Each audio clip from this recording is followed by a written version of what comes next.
સુધી આપણે આજે ચાલશું તો આ જે 50,000 રૂપિયા છે ને, આ 50,000 રૂપિયા એ આપણને ટોટલ 1,20,00,000 રૂપિયા 20 વર્ષની અંદર આપણને મળી ગયા છે. રાઈટ? હું ફરીથી સમજાવું. વન ટાઈમ 1 કરોડ રૂપિયા આપણે મૂક્યા છે. અત્યારે આપણા ઘરનો ખર્ચો 50,000 છે. દર મહિને આપણને મળવાનું ચાલુ થઈ ગયું 50,000. આવું 20 વર્ષ સુધી આપણે કર્યું. રાઈટ? એક મહિનાના 50,000 એટલે આખા વર્ષના થયા 6 લાખ, 20 વર્ષના થયા 1,20,00,000 રૂપિયા. એ મારા ગજવામાંથી ગયા નથી. એક ખર્ચો જ મેં કર્યો છે, એકદમ આરામથી ખર્ચો કર્યો. મને જે મન થતું હતું 50,000 રૂપિયામાં કર્યું. 50,000 ઇનફ છે તમારી સાથે. હવે બહુ ઇમ્પોર્ટન્ટ વાત કરું છું. આ જે 1 કરોડ રૂપિયા મૂક્યા હતા ને, આ જે 1 કરોડ 20 વર્ષ પછી આની વેલ્યુ છે 5 કરોડ રૂપિયા. પછી 50,000 ની જગ્યાએ 2 લાખ થાય તો હું ખર્ચો કરી શકું? હલો, સમજાણું નહીં મને. ફરીથી કહું છું. અહીંયા સુધી સમજાઈ ગયું? દર મહિને 50,000. આ 1 કરોડ ને 20 લાખ મળી ગયા એવી ખબર પડી ગઈ. હવે જે પૈસાને કામે લગાડવાની વાત છે ને, અહીંયા હું લઉં છું કે આ 1 કરોડ રૂપિયા જે મૂક્યા છે ને મેં, એનું બી તો કઈ આવવું જોઈએ ને. તો 20 વર્ષ પછી એ 1 કરોડની કિંમત થઈ જશે 5 કરોડ.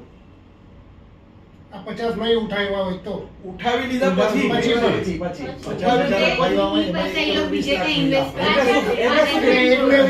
તો 5 કે 9 આપણી પાસે બચે.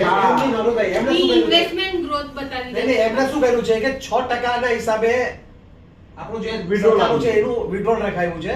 કરોડના 6% એટલે 50,000 રૂપિયા હા, એમ જ એટલે. બાકીના પૈસા ઇન્વેસ્ટમેન્ટમાં જાય લાગ્યા. અધરવાઇઝ જો માર્કેટ નીચે આવ્યું, સમજી લો તો પણ આ થશે. 4 વર્ષ સમજી લો સમથિંગ. ધારો કે જાપાન કે કોઈ કન્ટ્રીનું કઈ 19 વર્ષ સુધી માર્કેટ નીચે આવ્યું, તો આ તો તમારા 10 વર્ષમાં જ નહીં થઈ જાય. સાહેબ મારી પાસે 40 વર્ષનો રેકોર્ડ છે. જો આપણે જાપાનનું કોઈનું માર્કેટ જો નીચે ને તો આવ્યું, મળશે, જો ને તો.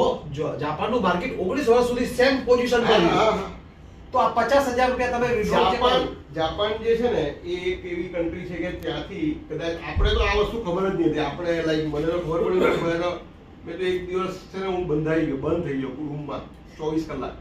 મેં કીધું મારામાં અક્કલ જ નથી એવું મને લાગ્યું.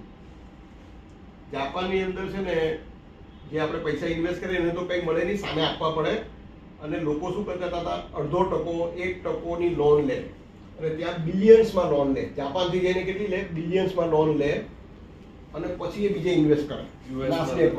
નાસ્ડેકમાં. હવે નાસ્ડેકની અંદર હું કરું એટલે યુએસની અંદર ગુણાકારમાં બધું વધ્યું. હવે ત્યાંથી મેં 1 મિલિયન લઈ લીધા હોય અને મેં ત્યાં જો યુએસમાં નાખી દીધા હતા તો મારા અત્યારે કેટલા રૂપિયા બન્યા હતા? રાઈટ? પણ મને સારી અક્કલ જ નથી. મને જે દિવસે ખબર પડી એ દિવસ આઈ વોઝ લેટ કે ચાલો અહીંયાથી પૈસા લઈને મારા ત્યાં મૂકવાના જતા એટલું જ મગજ ચાલવાનું હતું. એટલે જ હું કહું છું